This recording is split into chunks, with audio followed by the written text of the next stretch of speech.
Hello dear students, स्वागत है आपका हमारे यूट्यूब चैनल स्टडी होम पर। स्टूडेंट्स, आज के इस वीडियो में हम कक्षा 7 के गणित विषय का पाठ 2 घातांक पढ़ेंगे। तो आइए शुरुआत करते हैं। बच्चों, जैसा कि हम जानते हैं कि हमारे पास प्राकृतिक संख्याओं का एक अनंत समूह है जिसमें कोई भी संख्या सबसे बड़ी नहीं होती, एक से बढ़कर एक संख्या होती है। मान लीजिए एक संख्या है हमारे पास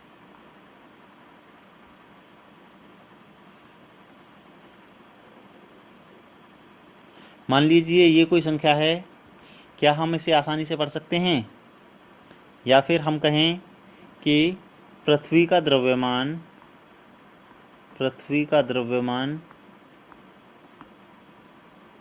है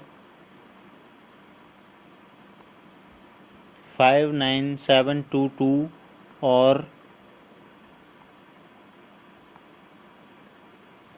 20 बार 0। तो क्या हम इसे आसानी से पढ़ सकते हैं? या फिर हम एक अन्य उदाहरण लेते हैं कि किसी भी पदार्थ का जो मूल कण होता है परमाणु, उसके एक इलेक्ट्रॉन पर आवेश होता है, मान लीजिए 0.0000000016 कूलम्ब। तो क्या हम इसे आसानी से पढ़ सकते हैं? नहीं पढ़ सकते। इन संख्याओं को ना तो हम आसानी से पढ़ सकते हैं और ना ही इनकी कोई भी गणना हम आसानी से कर सकते हैं। इन्हीं चीज़ों को आसान करने के लिए हमें घातांक की आवश्यकता पड़ी। आइए हम देखते हैं कि घातांकों का यूज हम कैसे करते हैं। मान लीजिए हमारे पास संख्या है 1 लाख।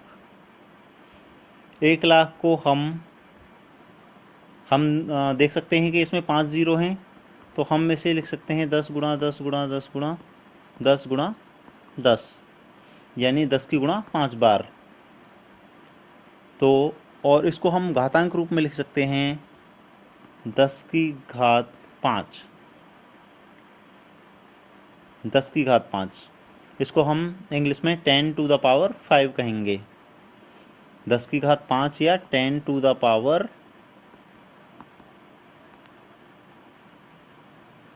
5। दोस्तों, यही संख्याओं का घातांक रूप है। और यहाँ पर जो नीचे 10 लिखा हुआ है उसको हम आधार यानी बेस कहते हैं, और जो ऊपर 5 लिखा हुआ है इसको हम घात या फिर पावर कहते हैं, पावर। अन्य संख्याओं के उदाहरण हम ले सकते हैं। मान लीजिए हमको 10,000 को घातांक के रूप में लिखना है, तो हम पहले इसके फैक्टर करेंगे 10 गुणा 10 गुणा 10 गुणा 10। वो देखने से ही पता लग जाता है कि 10,000 में 4 जीरो हैं, तो 10 की गुणा 4 बार हम लिखेंगे, और इसको हम शॉर्ट फॉर्म में लिखेंगे, घातांक रूप में लिखेंगे 10 की घात 4। ऐसे ही हम 100 को लिखेंगे, 2 जीरो हैं तो 10 की घात 2, और इसी तरह से हम दशमलव संख्याओं को भी घातांक रूप में व्यक्त कर सकते हैं। मान लीजिए हमारे पास संख्या है 0.01। अब इसे हमें घातांक रूप में व्यक्त करना है, तो हम क्या करेंगे? सबसे पहले हमको इसका दशमलव हटाने के लिए ऊपर नीचे 100 से गुणा करनी होगी। 0.01 में ऊपर 100 से गुणा करेंगे और नीचे भी 100 से गुणा करेंगे। तो ऊपर 100 से गुणा होगी तो इसका दशमलव हट जाएगा, ऊपर आ जाएगा 1 और नीचे हो जाएगा 100। और 100 को जैसा कि हमने देखा था, 100 को लिखते हैं हम 10 की घात 2, 1/10 की घात 2। और हम नीचे वाली संख्या को ऊपर लाके लिखेंगे, तो ये लिखा जाएगा 10 की घात 1 गुणा 10 की घात -2, यानी हम सीधा सीधा इसको लिख सकते हैं 10 की घात -2। ऐसे ही हम 0.001 को घातीय रूप में अगर लिखना चाहेंगे तो ये लिखा जाएगा 1/1000, और 1000 को लिखा जाएगा 1/10 की घात 3, और हम इसको और ज़्यादा सरलतम रूप में 10 की घात -3 के रूप में लिख सकते हैं। नीचे जो घात पॉजिटिव है वो ऊपर आने पर नेगेटिव यानी ऋणात्मक हो जाएगी, 10 की घात 3। तो इसी तरह से हम संख्याओं को घातीय रूप में व्यक्त कर सकते हैं। मान लीजिए उदाहरण के लिए 64 को हमको घातांक रूप में व्यक्त करना है, तो हमें 64 को पहले इसके 64 के फैक्टर करने होंगे, गुणनखंड करने होंगे। कैसे?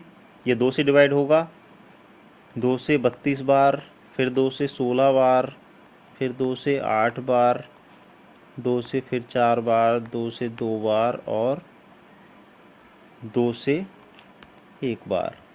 यानी कि हमने देखा कि 2 गुणा 2 गुणा 2 गुणा 2 गुणा 2 गुणा 2 यानी कि 6 बार।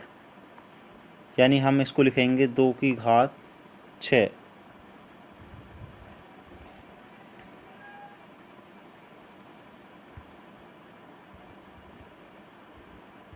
तो आइए अब चलते हैं एक्सरसाइज की तरफ। Exercise 2A।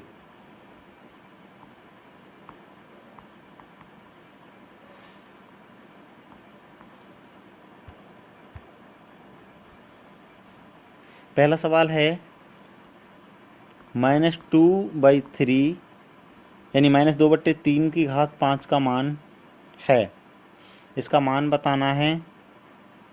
तो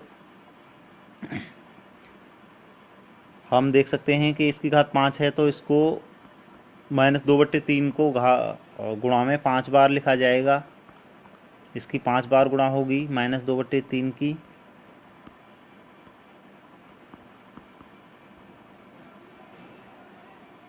तो हम जानते हैं कि 2 दूनी 4 दूनी 8 दूनी 16 दूनी 32 -32 और नीचे होगा 3 तिया 9 तिया 27 तिया 81 तिया 243। यहाँ पे हम देख रहे हैं कि जो घातों की संख्या है वो एक विषम संख्या है 5, इसलिए हमें जो उत्तर प्राप्त होगा वो ऋणात्मक प्राप्त होगा। अगर हमारे पास घातों की संख्या धनात्मक हो, 2 की घात 4 होती तो हमारा जो उत्तर होता वो धनात्मक होता। अगर हमारे पास घातों की संख्या सम होती है तो हमें उत्तर हमेशा धनात्मक प्राप्त होता है, और अगर घातों की संख्या विषम होती है तो हमें उत्तर ऋणात्मक प्राप्त होता है। अब आगे पूछा गया है कि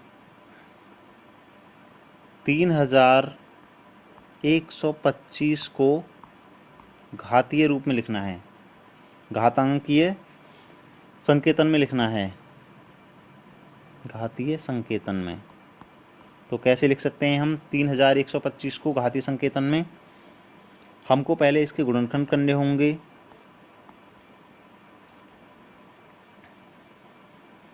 हम यहाँ पर देख सकते हैं ये संख्या 5 से डिवाइड होगी, 5 6 30, 5 दूनी 10, 5 पंजे 25, फिर 5 से डिवाइड होगी, 5 एकम 5, 5 दूनी 10 और 5 पंजे 25, फिर 5 से डिवाइड होगी ये 25 बार, फिर 5 से 5 बार और फिर दोबारा 5 से 5 एकम 5। तो हम देख सकते हैं कि 3125 को हम लिख सकते हैं 5 गुणा 5 गुणा 5 गुणा 5 गुणा 5, यानी कि 5 की घात 3, 5 to the power 3। स्टूडेंट्स अगला सवाल है कि 2 की घात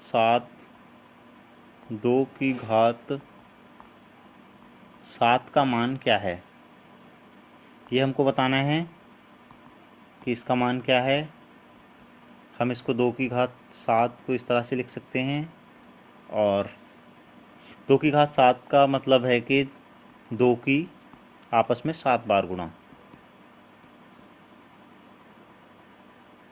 2 दूनी 4 दूनी 8 दूनी 16 दूनी 32 दूनी 64, 1 2 3 4 5 6 7 और 64 दूनी 128,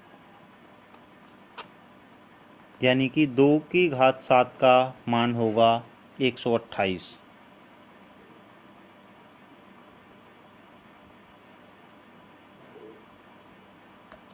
अगला है एक वर्गाकार क्यारी की भुजा हमको दी हुई है 5 मीटर। वर्गाकार क्यारी की भुजा 5 मीटर हमको दी हुई है। इसके क्षेत्रफल को घातीय संकेतन में लिखना है हमको। तो हम जानते हैं कि वर्ग का क्षेत्रफल होता है उसकी भुजा का वर्ग, और भुजा हमको दी हुई है 5 मीटर, तो इसका हमको स्क्वायर करना होगा।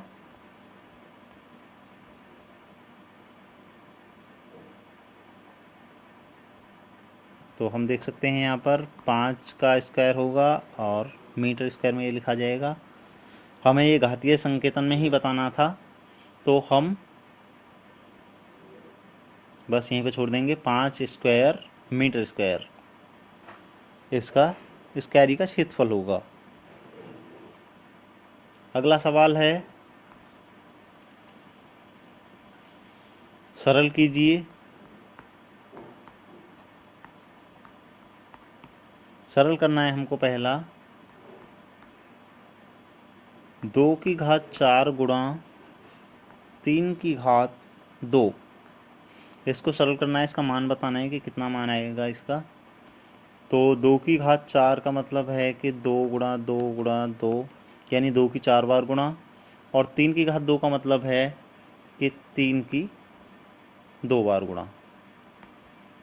तो यहाँ पे हो जाएगा 2 दूनी 4 दूनी 8 दूनी 16 और 3 तिया 9, 16 गुणा 9। तो हम इसको गुणा करके लिख सकते हैं 16 निम्मा 144। 144 हमारा आंसर हो जाएगा। अब इसमें दूसरा पूछा है -2 की घात 3 गुणा -10 की घात 3। इसका हमको मान बताना है। तो हम इनको लिख सकते हैं -2 गुणा -2 गुणा -2, और ऐसे ही 10 की घात 3 को -10 गुणा -10 गुणा -10। यहाँ पे हमको प्राप्त होगा 2 दूनी 4 दूनी 8, यानी माइनस का 8, क्योंकि हमें जितना पता है कि माइनस में माइनस से गुणा होती है तो प्लस हो जाता है, अगेन माइनस से गुणा होगी तो फिर से वो माइनस हो जाएगा। यानी कि अगर माइनस की विषम संख्याएं हैं, विषम आवृत्ति है, और इसी तरह से 10 गुणा 10, ये माइनस का 10 3 बार है, तो माइनस का 10 गुणा 10 100, और 100 में 10 से गुणा होगी 1000, यानी माइनस का 1000 प्राप्त होगा हमें। और माइनस का 8 में माइनस के 1000 से गुणा होगी, तो ये 8 एकम 8000 प्लस का आएगा, क्योंकि माइनस और माइनस की गुणा होती है तो प्लस हो जाता है। तो इस तरह से हमारा उत्तर आएगा 8000।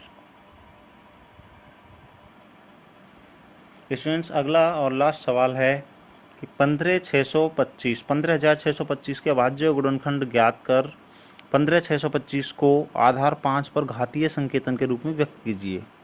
हमें संख्या दी हुई है 15 625। इसके अभाज्य गुणनखंड पता करने हैं और उसके बाद उसको 5 के आधार पर घातीय संकेतन में व्यक्त करना है। तो 15/625 को हम पहले अभाज्य गुणनखंड करेंगे। हम देख सकते हैं ये संख्या डिवाइड होगी 5 से 5 से डिवाइड होगी ये। 5 तिया 15, 5 एकम 5, 5 दूनी 10 और 5 पंजे 25। दोबारा से 5 से डिवाइड होगी, 5 छिंग 30, 5 दूनी 10, 5 पंजे 25। फिर से ये 5 से डिवाइड होगी, 5 एकम 5, 5 दूनी 10, 5 पंजे 25। फिर से 5 दूनी 10 और 5 पंजे 25।